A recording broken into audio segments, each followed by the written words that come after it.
আমাদের কুমিল্লা লালমাই চাঁদপুর ফরিদপুর যে মহাসড়ক আছে, এই মহাসড়কে আমাদের ৬০০টিরও বেশি অবৈধ স্থাপনা খাজুরিয়া থেকে বর্ডার বাজার পর্যন্ত আমাদের চিহ্নিত করা আছে।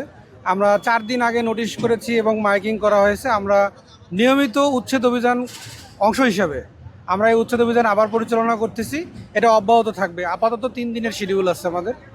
এর আগে মাননীয় প্রধানমন্ত্রী আসার আগে যখন আমরা উচ্ছেদ অভিযান পরিচালনা করি, সেই সময় ওয়্যারলেস মোড় এবং বাবুরহাট সহ বেশ কিছু জায়গায় আমরা সরকারের ৫ বছরে ২৫ কোটি বৃক্ষরোপণের অংশ হিসেবে আমরা ওই কোনো দখল উদ্ধার হওয়া জায়গাগুলোতে কিন্তু আমরা বৃক্ষরোপণ করেছি।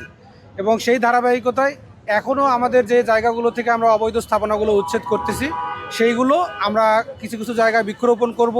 এবং এই মোড়টাতে বিশেষ করে এইটা যেহেতু একটা গুরুত্বপূর্ণ মোড়, এইখানে সবসময় ট্রাফিক জ্যাম থাকে। আমাদের সড়ক বিভাগের পক্ষ থেকে একটা পরিকল্পনা আছে যে এইটা আমরা একটা ইন্টারসেকশন করব এখানে, এবং এই যে জায়গাগুলো আমরা উচ্ছেদ করতেছি এগুলো আমরা পাকা করে একটা সুন্দর ইন্টারসেকশন করব, যেন গাড়ি ঘোড়ার দুই দিক থেকে যাতায়াতের জন্য কোনো সমস্যা না হয়। আমাদের ওই সড়ক বিভাগের যে অবৈধ দখল আছে, অবৈধ দখল উচ্ছেদের জন্য সড়ক বিভাগ চাঁদপুর এবং আমাদের জেলা প্রশাসন যৌথভাবে অভিযান পরিচালনা করছে। অভিযানে আমাদের যে এক্সএন মহোদয় উনি উপস্থিত আছেন।